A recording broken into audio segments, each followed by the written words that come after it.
جب آپ صلی اللہ علیہ وسلم معراج کے سفر پر حضرت جبرائیل کے ساتھ جا رہے تھے تو راستے میں آپ صلی اللہ علیہ وسلم کو ایک آدمی ملا۔ اس نے آپ صلی اللہ علیہ وسلم کو آواز دی، مگر حضرت جبرائیل نے آپ صلی اللہ علیہ وسلم کو اس کی طرف متوجہ ہونے سے منع فرما دیا۔ پھر کچھ دیر بعد آپ صلی اللہ علیہ وسلم کو ایک عورت ملی۔ اس نے آپ صلی اللہ علیہ وسلم کو آواز دی، مگر حضرت جبرائیل نے اس کی طرف متوجہ ہونے سے بھی آپ صلی اللہ علیہ وسلم کو روک دیا۔ پھر کچھ دور آگے جانے کے بعد 3 آدمی آپ صلی اللہ علیہ وسلم کو ملے۔ انہوں نے آپ صلی اللہ علیہ وسلم کو سلام پیش کیا تو حضرت جبرائیل نے کہا کہ اے اللہ کے رسول، ان کے سلام کا جواب دے دیں۔ آپ صلی اللہ علیہ وسلم نے حضرت جبرائیل سے پوچھا کہ اے جبرائیل، یہ کیا ماجرا ہے؟ پہلے آپ نے آدمی اور عورت کی طرف متوجہ ہونے سے منع کیا اور اب ان 3 آدمیوں کے سلام کا جواب دینے کو آپ نے خود کہا۔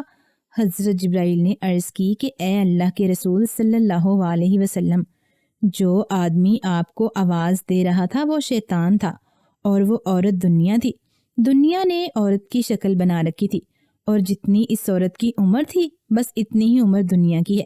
دنیا اور شیطان دونوں آپ کو اپنی طرف بلانا چاہتے تھے، اور جن 3 آدمیوں نے آپ صلی اللہ علیہ وسلم سے سلام کیا وہ حضرت ابراہیم، حضرت موسیٰ اور حضرت عیسیٰ تھے۔ حضور پاک صلی اللہ علیہ وسلم نے حضرت موسیٰ کو اپنی قبر میں نماز ادا کرتے ہوئے دیکھا۔ آپ صلی اللہ علیہ وسلم نے دجال کو بھی دیکھا اور جہنم کے خازن جن کا نام مالک تھا ان کو بھی دیکھا۔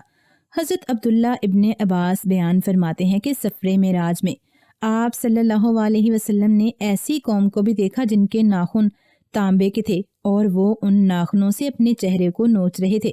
آپ صلی اللہ علیہ وسلم نے حضرت جبرائیل سے پوچھا کہ یہ کون لوگ ہیں؟ تو حضرت جبرائیل نے فرمایا کہ وہ لوگ ہیں جو دنیا میں ایک دوسرے کی غیبت اور چغلی کیا کرتے تھے۔ اس طرح آپ صلی اللہ علیہ وسلم نے ایک ایسے شخص کو بھی دیکھا جو پانی میں تیر رہا تھا۔ بعض روایات میں خون کی نہر کا ذکر ملتا ہے۔ وہ آدمی پتھر کے نوالے بنا کر کھا رہا تھا۔ حضرت جبرائیل نے بتایا کہ یہ آدمی دنیا میں سود کھایا کرتا تھا۔ اس کے بعد کچھ ایسے لوگوں کو آپ نے دیکھا جو ایک ہی دن فصل بوتے تھے اور فوراً وہ فصل پک کر تیار ہو جاتی تھی، اور وہ فصل کاٹ بھی لیتے تھے۔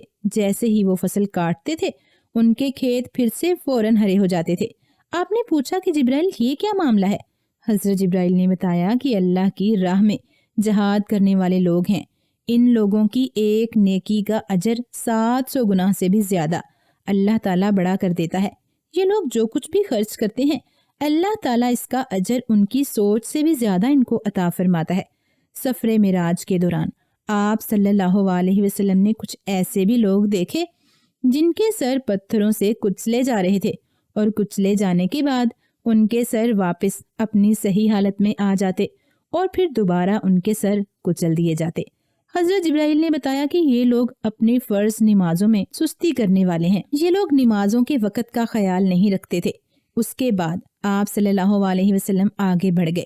آپ صلی اللہ علیہ وسلم نے کچھ ایسے لوگ بھی دیکھے جن کی شرمگاہوں سے آگے اور پیچھے چیتڑے لٹکے ہوئے تھے اور وہ جہنم کی چراگاہوں میں چرتے پھر رہے تھے۔ آپ صلی اللہ علیہ وسلم نے حضرت جبرائیل سے ان لوگوں کے بارے میں دریافت کیا کہ یہ کون لوگ ہیں؟ حضرت جبرائیل نے بتایا کہ یہ لوگ اپنے مالوں کی زکوٰۃ ادا نہیں کیا کرتے تھے۔ اسی وقت آپ صلی اللہ علیہ وسلم ایسے گروہ کو بھی دیکھا جن کے سامنے 2 پتیلے تھے، ایک میں پکا ہوا گوشت تھا اور دوسرے میں کچا گندا گوشت تھا، اور وہ پکا ہوا صاف گوشت چھوڑ کر گندا اور کچا گوشت کھا رہے تھے۔ حضرت جبرائیل نے فرمایا کہ یہ وہ لوگ ہیں جن کے پاس حلال اور پاکیزہ بیویاں تھیں، مگر یہ ان کو چھوڑ کر حرام اور بدکار عورتوں کے ساتھ رات گزارنا پسند کیا کرتے تھے۔ اسی طرح کچھ عورتیں بھی ہیں جن کے پاس حلال اور پاکیزہ مرد تھے، مگر یہ ان کو چھوڑ کر حرام اور بدکار مردوں کے ساتھ رات گزارنا پسند کرتی تھیں۔ اس کے بعد آپ صلی اللہ علیہ وسلم نے ایک ایسی مکڑی دیکھی کہ جو شخص بھی اس مکڑی کے پاس سے گزرتا یہ مکڑی اسے چیر پھاڑ دیتی۔ آپ صلی اللہ علیہ وسلم کے پوچھنے پر بتایا گیا کہ یہ وہ لوگ ہیں جو راستوں میں چھپ کر بیٹھ جاتے تھے اور ہر آنے جانے والوں کو لوٹ لیا کرتے تھے۔ پھر آپ صلی اللہ علیہ وسلم نے ایسے لوگوں کو بھی دیکھا جو لکڑیاں اٹھا رہے تھے، مگر ان میں لکڑیاں اٹھانے کی طاقت نہیں تھی، اس کے باوجود بھی وہ لکڑیاں جمع کر رہے تھے۔ آپ صلی اللہ علیہ وسلم نے دریافت کیا کہ یہ کون لوگ ہیں؟ تو حضرت جبرائیل نے جواب دیا کہ یہ وہ بے ایمان لوگ ہیں جس کے پاس لوگ امانتیں رکھوایا کرتے تھے، مگر یہ امانتوں میں خیانت کرتے تھے، اس لیے انہوں نے اپنا بوجھ خود بڑھایا۔ اس کے بعد آپ صلی اللہ علیہ وسلم نے ایسے لوگوں کو دیکھا جن کی زبانیں لوہے کی کینچی سے کاٹی جا رہی تھیں۔ ایک بار زبان کٹنے کے بعد دوبارہ اپنی اصلی حالت میں آ جاتی اور پھر سے کاٹ دی جاتی۔ اس طرح ان کی زبانوں کو بار بار کاٹا جا رہا تھا۔ اس طرح یہ سلسلہ بہت دیر تک چلتا رہا۔ حضرت جبرائیل نے بتایا کہ اے اللہ کے رسول صلی اللہ علیہ وسلم، یہ وہ لوگ ہیں جو دوسروں کو نصیحت کیا کرتے تھے مگر خود ان باتوں پر عمل نہیں کرتے تھے۔